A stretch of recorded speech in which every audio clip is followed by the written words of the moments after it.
โอ้ยใส่เสื้อบ่ถูกทางเลยน้องสอนข้างหน้าข้างหลังเนี่ยฮะ ยามัน เอ้าเปลี่ยนก่อนเป็นอะไรใส่เลยบ่ ใส่เลยเอาให้บ่าวสอน เลย เนาะพบพ่อกันอยู่ปากกล้วยพี่น้องเนาะเอ้าสบายดีป่ะลูกแน่สบายดี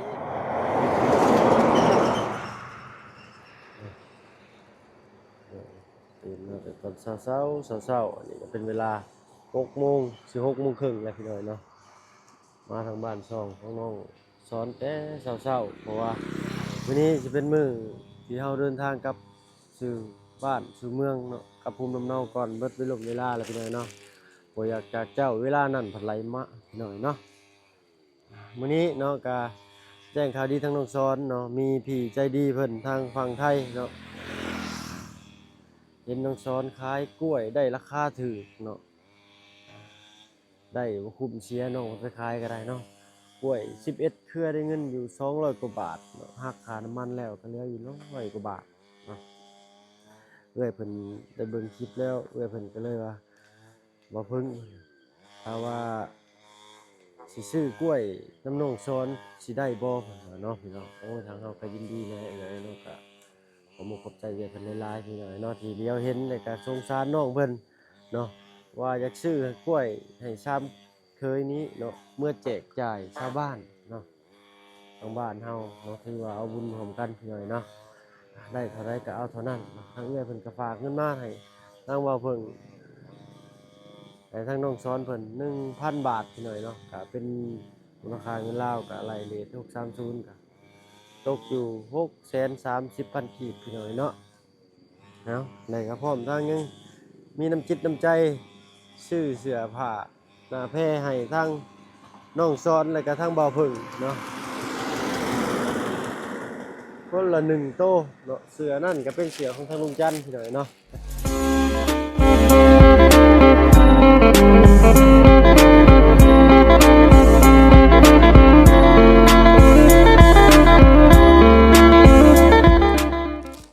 ทักทายสบายดีพ่อแม่พี่น้องหมู่เพื่อนกันเบิดสุขสุขคนเนาะบ่ว่าฝั่งไทยฝั่งลาวแล้วก็ทั้งฝั่งต่างประเทศก็ยินดีต้อนรับเข้าสู่ช่อง YouTube บ่เพิ่นเคยล่ะอีกคือเก่าพี่น้อยเนาะมื้อนี้ก็ตื่นแต่เช้าๆนี่เด้อพี่น้อยเนาะตื่น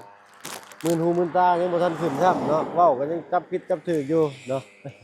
ผู้แลมื้อนี้สิเข้าไปพูนในภูเขาอีกคือเก่าพี่น้อยเนาะแต่ทั้งน้องสอนเพิ่นพาเขาไปเอากล้วยเนาะได้3 4 5วีก็พ่อพี่หน่อยเนาะวันนี้น้องมันขายไป11วี11เครือเนาะก็ได้เงินมา200กว่าบาทเนาะอันนี้ก็สิเข้าไปเอาสัก4 5เครือก็พอแล้วพี่หน่อยเนาะผมก็คือว่าเอ้ยเพิ่นก็ถือว่าสงสารน้องสอนเพิ่นเป็นน้ำจิตน้ำใจเนาะก็ขอบบุญขอบคุณพี่เพิ่นหลายๆเนาะให้อายุมันความยืนเด้อเนาะเอ้าเข้าไปหาทางน้องสอนเพิ่นก่อนพี่หน่อยเนาะเอาเสียให้เพิ่นก่อนบัดนี้เนาะเพิ่นจะได้เสียแต่เพิ่นสิมักสีใดก็ให้เพิ่นเลือกเอาเลยพี่น้อยเนาะไปโอ้พี่น้อยเนาะโอ้น้องซ้อนก็นั่งท่าแต่เช้าๆเนาะเลือหน่อยหนึงเหลือประมาณแผ่นครึ่งพี่น้อยเนาะ2 แผ่นนี่แหละเนาะเหลือจะบ่ทันกับในทางหน้าปิดหน่อยเดียวเนาะเมื่อวานนี่ตะปูเบิดพอดีเนาะโอ้น้องซ้อนสบายดีโอ้มาถ่ายแต่เช้าพุ่นบ่นั่งลิ้นม่วนอยู่นี่ลิ้นนี่คือว่าเขามาเข้าคำว่าลิ้นบ่แม่นว่าไปนั่งลิ้นนั่งหัวจะได้เป็นลิ้นคือว่านั่งอยู่ซื่อหรือว่านั่งท่านั่งคอยนั่นแหละเนาะทางบ้านเพิ่นเอิ้นว่านั่งลิ้นเนาะ อ้าวน้องชายเป็นจังไดมื้อนี้เฮาไหวอยู่บ่เช้าแล้วบ่เจ็บคอนั่นยังเนาะหักไปได้อยู่ติรถพอเอาไปฮะรถพอเอาไว้เลยเนาะได้บ่ได้ก็ต้องได้เลยน้องๆเนาะต้องสู้แล้วเนาะมื้อนี้เพราะว่าพวกอ้ายสิเดินทางกลับบ้านได้เนาะเอามาทำเอามาได้พี่หน่อยเนาะเฮาก็บ่ได้เข้าไปทางสวนกล้วยน้องซ้อนนี่ก็แต่ดนได้น้องๆเนาะโดยมื้อนี้อ้ายก็มาแจ้งข่าวดีจังยำหน่อยเนาะมีพี่ใจดีเพิ่นอยากซื้อกล้วยน้ำเจ้าซื้อให้อ้ายเอาไปแจกกับทางลุงจันทร์กับทางบ่บุญสารวันเพิ่นเนาะซื้อมาเป็นเครือของเจ้าแล้วก็เอาไปแจกเป็นวีอยู่ทางบ้านเนาะเจ้าว่าอะไรเจ้าว่าโอเคอยู่บ่ มื้อวานนี่ ซื้ จะ อก็ได้เมื่อแจกเป็น ฮะ บ่ต้องซื้อก็ได้ เอ้าเนาะเพื่อนเพิ่นอุตส่าห์มีน้ำจิตน้ำใจน้องเอ้ยเนาะเมื่อวานนี่จะขายกล้วยชีวิตเกลือได้เท่าไหร่ก็200กว่าบาท 200 กว่าบาท ได้เงิน150,000พี่น้อยเนาะโอ้ก็จนเกิดเพิ่นแม่เพิ่นก็อีต้นสงสารน้องเพิ่นเนาะก็เลยอยากเพิ่นส่งเงินมาให้ทางบ่เพิ่ง 1,000 บาทเนาะเงินกีบก็ตอนนี้ก็630ก็อยู่630,000เนาะน้อง อืม โดยก็สิเงินนี่สิเป็นของเจ้าเลยเนาะและเอื้อยเพิ่นยังใจดีอีกเด้นี่เจ้าว่าจะได้สีหยังว่าเนี่ยได้สีฟ้าหรือสีนี้ ชิ้นนี้ สีใดเปลี่ยนใจอยากได้สีฟ้าง่ายแล้วบัดนี้โอเคพี่น้อยเนาะเอากะคือว่าอย่างนี้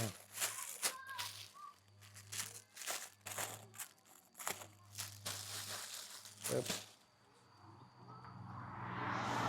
ยังฉลืมฉลืออยู่นะน้องชอนนี่เบิ่งอยู่อะโอ้งามบ่ธรรมดาเลยนี่โอเคบ่ลองใส่ผมอยู่อะไปเข้าไปเปลี่ย โอ้ น ยบ่ใช่ก็ยาแล้ว บ่ลองชบให้อัน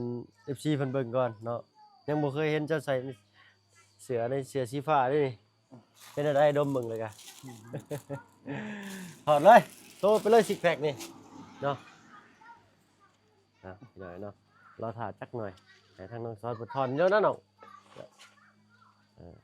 มีของดีก็โชว์เลยนะ เบิ่งเด้อเบิ่งไม้อันตกเฮียเด้อน้องคือเอามานำเนี่ยมานี่สิเท่กว่าเก่าบ่ให้เว้าแล้วนี่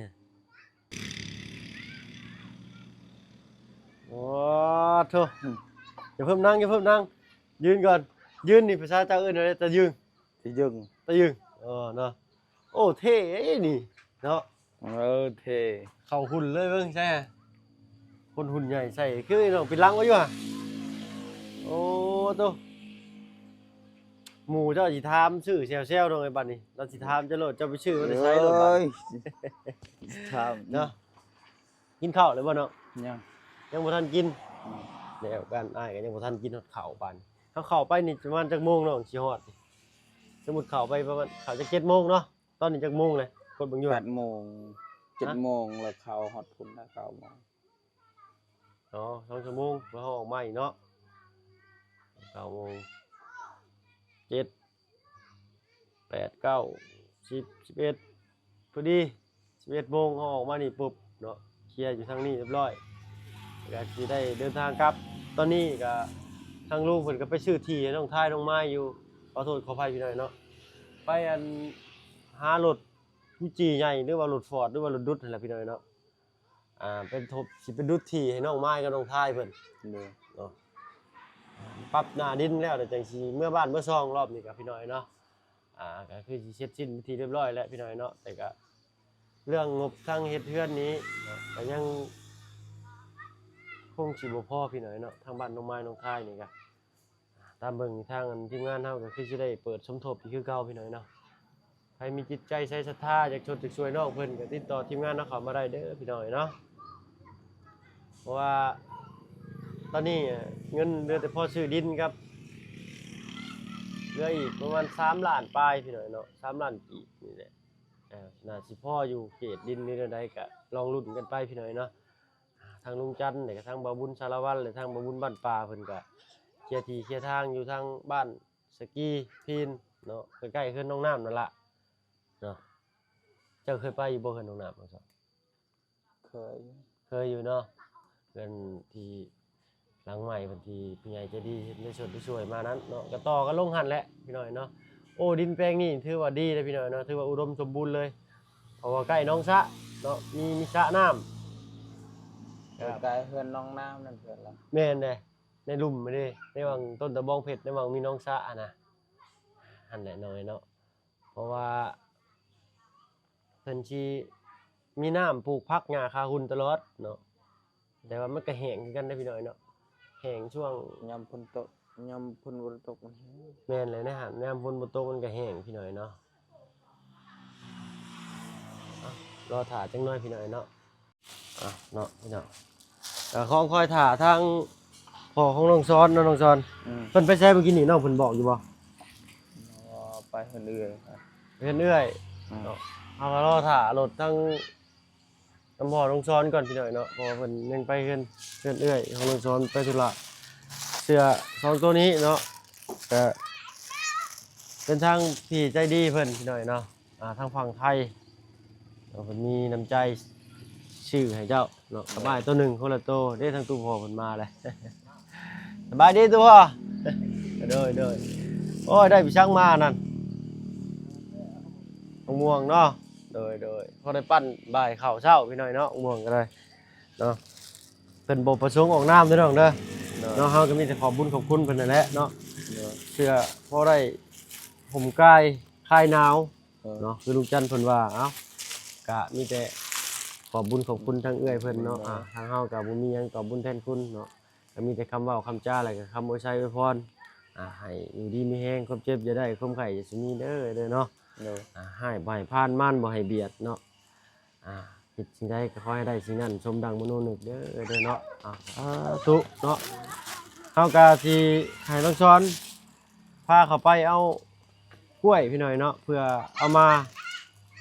เนาะคือว่าเอื้อยเพิ่นซื้อเจ้าเลยเนาะเนาะเพิ่นเห็นเจ้าเพิ่นก็สงสารเพิ่นมีน้ำจิตน้ำใจเนาะสวยซื้อกล้วยน้ำเจ้าเนาะได้3 4 5เครือก็แล้วแต่เนาะตามที่กล้วยเฮามีเนาะก็เอามือแจกประมาณเนาะเอามือแบ่งปันญาติพี่น้องหรือว่าชาวบ้านชาวช่องกินเนาะคือว่าได้บุญนำกันได้หน่อยเนาะได้ทานง่ายๆจ้ะเนาะ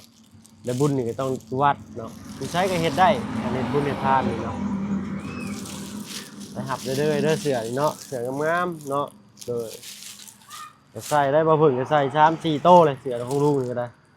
จะมีสีแดงอยู่ได้เนาะน้องเนาะเป็นบ่สีนี้ยังบ่มีเลยนี่เราได้ช่องสีดิสีฟ้ากับสีแดงแบบนี้เนาะที่นี่ก็สิใส่บ่เบื่อได้พี่น้อยเนาะสีแดง เนาะบ่เพิ่งใส่เสื้อก็สิมีแต่ช่วงหนึงก็สิมีแต่สีนี้เฮ็ดเวียกก็สีนี้เนาะใส่มายังมื้อแรงเข้ามื้อห้องเนาะก็ซักอยู่ได้อพี่น้อยเนาะบ่ซักได้เบิ่งดอกบ่กันหอมอยู่เนาะ ไป ไปเลยบ่เนาะไปจ้ะครับเตรียมตัวก่อนไปง่อยก่อนจังไปก็ได้ตอนนี้เนาะอันมื้อนี้สิเข้าไปสวนเด้อพ่อเด้อสิเข้าไปสวนกล้วยกับน้องชอนเนาะเอ้ยนี่แหละอันนี้ก็ไล่รวมตัวนี้ได้เด้อน้องตัวที่จะเอาออกมาเมื่อวานนี่วิ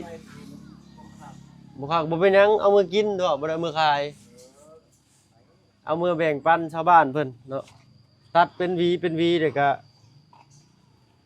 เอามือสู่เพิ่นเนาะแบ่งปันนั่นแหละญาติพี่น้องเนาะเฮือนบ้านใกล้เฮือนเคียงเนาะเอามือก็แยกเป็นหวี ร้อนเลย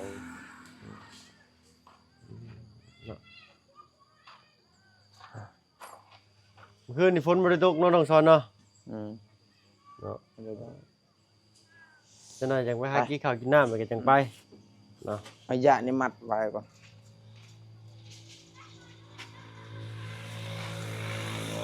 เอาสิใส่บ่ปึ๊บไปเตรียมพร้อมซั่น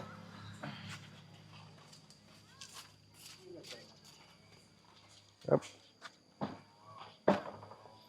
โอ้แปลงโฉมแป๊บเดียวเนาะน้องชอน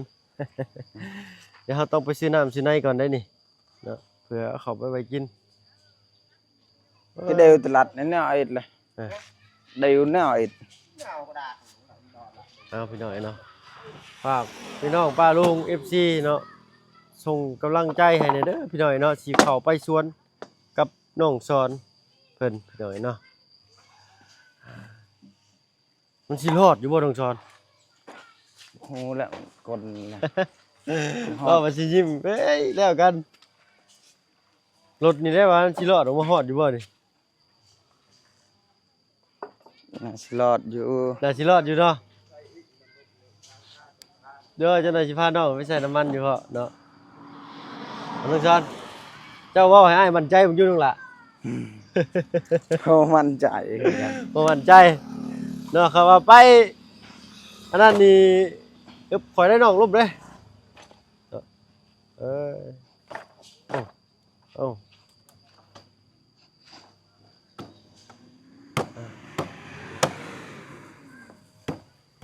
โอเคบ่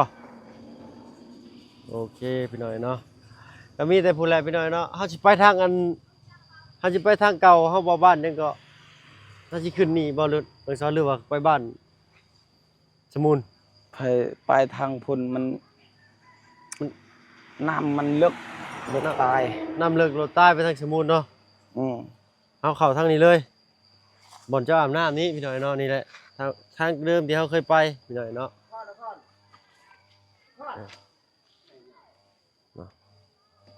หาปั่นเข่ากันเป็นยังเนาะหรือว่าออกมาจังกินหิวเลยบ่ ออกมาจึงกิน อ๋อตัวมันจึงได้บ้ายคำใหญ่ๆเลยเนาะ พี่น้อยเนาะน้ำเศร้าๆนี่ครับว่าเลยเวลาก็บ่ได้จะคิวกันได้บ่เพิ่งนี่ก็ได้อัดกาแฟเข้าไปนี่ก็แม่นอยู่ที่นิ่งอยู่เลยนี่พู้นแหละจนบ่ายเลยเนาะอันนั้นตุ๊พ่อเอ้ยอันมื้อนี้ทางลูกว่าสิพากันเดินทางกลับเลยเด้อเนาะก็เบิ่งกันแล้วเนาะบ่ให้เด็กน้อยเขามาหยิบนั่นหยิบนี่ไปเด้อพ่อเด้อนี่นะอันพวกทั้งสองทั้งสีนี่เนาะดิฉันน่ะกลับมาจากพุ่นนี่สิถ้าว่านั่นน้องช้อนว่างๆให้เพิ่นเก็บเข้าไปในห้องก็ได้ปะไว้ลายมือคือเพิ่นสิบ่เอาดอกพี่น้อยเนาะสีนี่สิน่าสิรอบหน้าเนาะ ยิ้มไม่เอาก็จ่ายจิกเกอร์กระทัน ต้องลดน้องให้ได้พี่น้อยเนาะ ดอกอ๋อ เอาไป จ้าเช่น อันไปใส่เสื้อคู่ใจเจ้าเลยก็ได้เนาะเนาะ นอนออกดงไปจ้าเจ๊ ตลอดอยู่บ่ได้พี่น้อยเนาะปึ๊บ ง โอ้ย ง กล้อง เลย คอหักเลยลงเลย ก็ชิงสร้างอ่ะเช่น เอาก็สิไปด้วยคันนี้พี่น้อยเนาะยังได้ก็สู้ๆเด้ออีหลายเนาะมือหนึ่งมือเดียว เนาะไว้ถึกเลขเดี๋ยวสิจัดให้น้องเพิ่นมาอยู่รถนี่ก็ได้เนาะเอาเป็นแบบมือซองก็ได้เนาะพอให้ได้น้องเพิ่นมาขี่ขึ้นสวนกล้วยแบบว่าสบายใจแน่เนาะอันนี้ก็เป็นรถมือซองกันพี่น้อยเนาะเพิ่นซื้อมือซองมาแต่โดนนานแล้วแหละเนาะก็เรื่องรถนี่ก็10ปลายล้านอยู่ได้เนาะมือซองจริงๆก็ได้เอาน้องซ้อนเพิ่นกำลังเตรียมข้าวเตรียมของพี่น้อยเนาะโอ้ยใส่เสื้อบ่ถูกทางเลยน้องซ้อนข้างหน้าข้างหลังเนี่ยฮะ ยามัน เอาเปลี่ยนก่อนเป็นอะไรใส่เลยบ่ ใส่เลย เอา นี่ข้างหน้าสบาย เอามาในสุดสีแดงอีกคือเก่าเสื้อสีน้ำตาลบ่ใส่บ่ ใส่ บ่ใส่อย่าเนาะเอาสีน้ำตาลเพิ่นก็คือสีต้นนานเนี่ยปึ๊บนี่เนาะสิ่งของที่ซื้อมาให้น้องเพิ่นนี่ก็แต่บ่เสียดายเด้นะพี่น้อยเนาะเฮาก็ดีใจเนาะเห็นมันเกิดคุณประโยชน์หลายเนาะคือว่าพี่น้ำตาลเพิ่นเลือกซื้อเลือกชั้นสิ่งที่เป็นประโยชน์กับน้องเพิ่นนะลีพี่น้อยเนาะถ้ามีดขีดคอเอาเด้อเนาะเนาะไปน้ำมันนี่เอาไว้ใส่จักรน้องเดี๋ยวไปซื้อไหมฮะใส่แล้วบ่มันเลยจังดูดออกจากถังขึ้นเนาะวางได้หนูแล่นออกจากหันเพราะแห้งนี้ก็ตกใจนี่ฮอดอยู่เนาะพูดให้พี่ชื่นใจชี้น้อง เนาะเอาเนาะเดี๋ยวโอ้ปาดแล้วบ่นะ